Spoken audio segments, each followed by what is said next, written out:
बिस्मिल्लाहिर्रहमानिर्रहीम। Nawaz time news TV पर नाज़रीन मुखातब नाज़रीन ग्राम लियाकत चट्टा साहब ने जो कल प्रेस कॉन्फ्रेंस की है उसके ऊपर पूरे मुल्क के अंदर तशवीश की लहर दौड़ पड़ी है। ये तशवीश लहर कैसे दौड़ पड़ी है? ये तो पहले ज़बान ज़देआम ये बात थी, इलेक्शन रिग हुए हैं।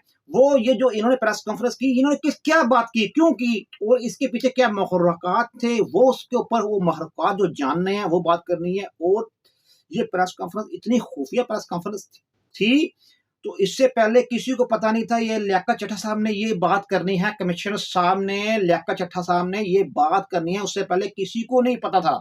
जब अचानक उन्होंने, यहां तक कि उनके दाएं और बाएं दो जो लोग बैठे हुए थे उनके अदारे में ही जो थे, अदारे के थे जो दो सिक्योरिटी के, जो उनके एक राइट साइड बैठा हुआ था, एक लेफ्ट साइड से बैठा हुआ था, सेंटर में लियाकत साहब बैठे हुए थे, कमिश्नर साहब।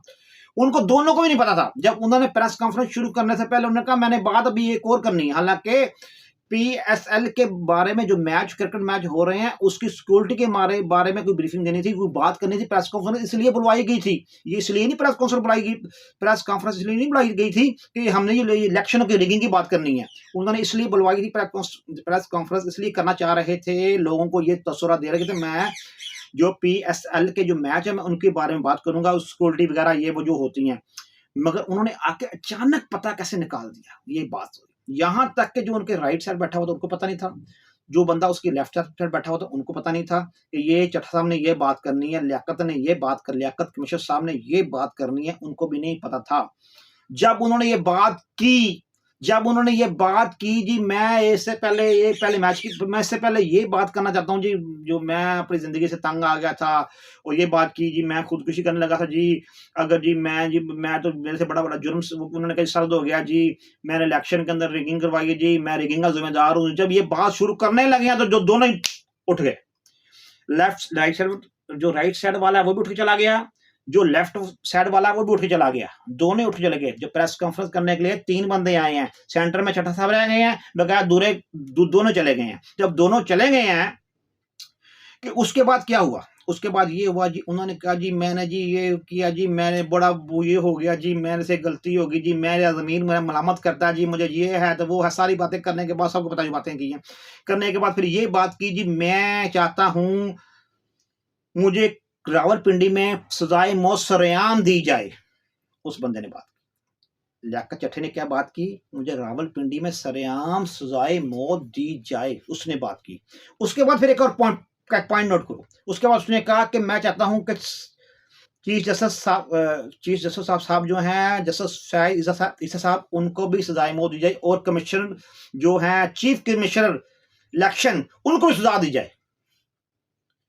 कमिश्नर पूरे मुल्क में हल्का बाबे बहुत होते हैं, जो चीफ कमिश्नर है, क्या उसने, उस बंदे ने कहा कि उसको भी मेरे साथ सजाए मौत दी जाए। मुझे ये बताओ, जो चीफ साहब हैं फैज साहब, उनको किस चक्कर में तो उसको कह रहा है सजाए मौत, उनको कह रहा है, उनको तो किस चक्कर में कह रहा है? फिर तो उनको जो चीफ कमिश्नर साहब हैं, जो उनके बारे में तू की बात कर रहा है, तो अपने बात कर, उसके बाद को जब कुछ प्रूफ है तो अदालत में ले जा।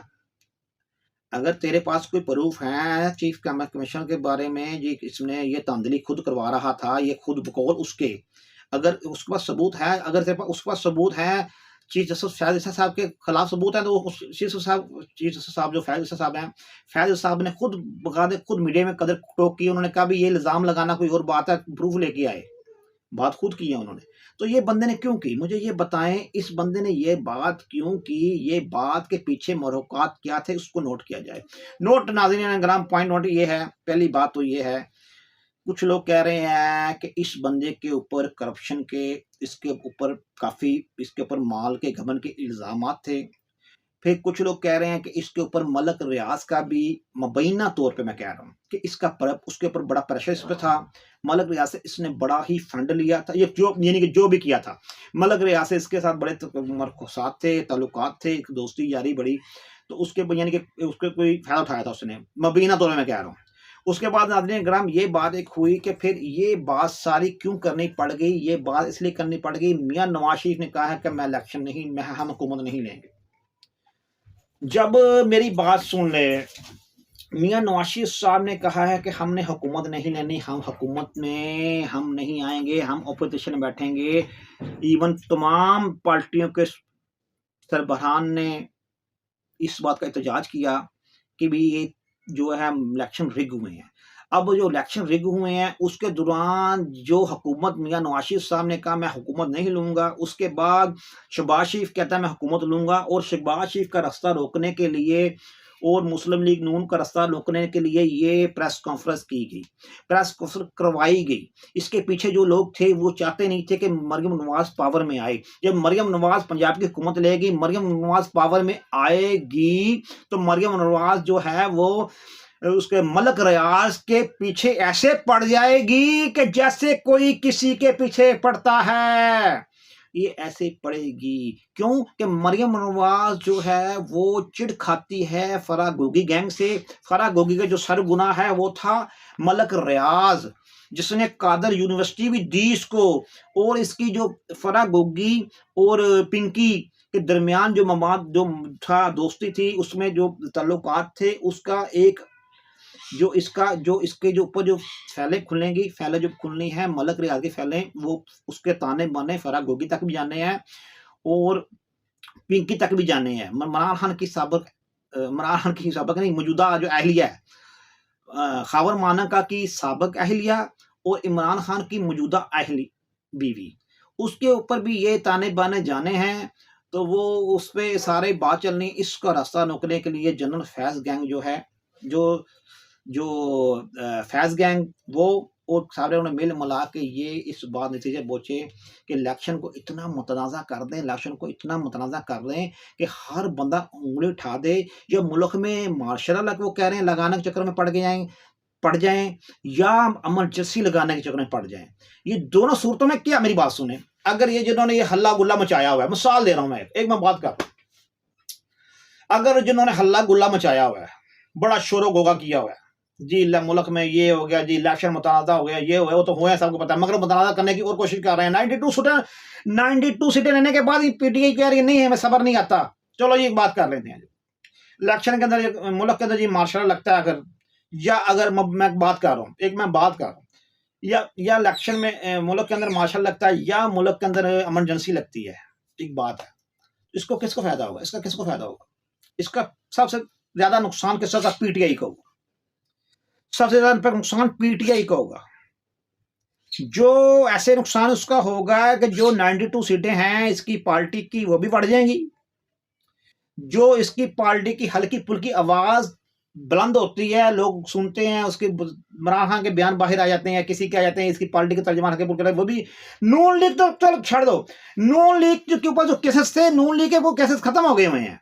अब केसेस क्यों कि मेरी बात सुने, जितने भी अब जनरल आसिम मनीर साहब हैं, चीफ ऑफ आर्मी स्टाफ, ये जनरल नदीम अंजम साहब हैं, डीजी आईएसआई, ठीक हो गया, या उसमें उसमें वो जितने भी हैं हल्के में, उनके ऊपर तनकीद किन्होंने की हुई है?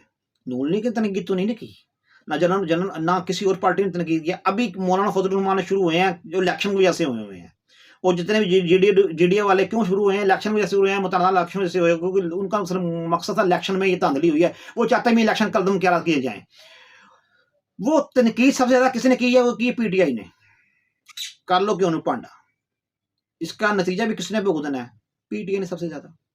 क्यों? जो दूसरी पार्टी का इशू है इलेक्शन, जब इलेक्शन कदम, कुछ लोग कहते हैं जी इलेक्शन कदम करा दिए जाएंगे, चलो इलेक्शन कदम क्या करा, मिसाल दे रहा हूँ, कदम करा दिए भी जाते हैं, तो दूसरी पार्टी ने चुप कर बैठ जाना है, और ठीक है जी, उनका तो एजेंडा ही है, उनका तो मामला है, उनका तो है, बात ये है ना, वो कहते हैं जी इलेक्शन करा दिए जाए, हमारे इलेक्शन हमारे तो धुंधी हुई है, धांधली हुई है। जब ये इलेक्शन कदम करा दिए जाए, सबसे ज्यादा इसका होगा वो होगा पीटीआई का। अब पीटीआई ही चाहती है मार्शल लग जाए। मैं बताऊं नाज़रीन ग्राम, पीटीआई का दिमाग नहीं, पीटीआई ने अपनी हुकूमत खुद तोड़ी पंजाब में, पीटीआई ने अपनी हुकूमत खुद तोड़ी वफाक में, सूबाई हुकूमत खुद तोड़ी पंजाब की, पीटीआई ने खैबर पख्तूनख्वा की हुकूमत भी छोड़ दी, पीटीआई अब कहती है मार्शल लग जाए, उसके बाद नतीजा भी पीटीआई ने भुगतना, किसी और पार्टी ने इतना नहीं भुगतना। 100 बातों की एक बात,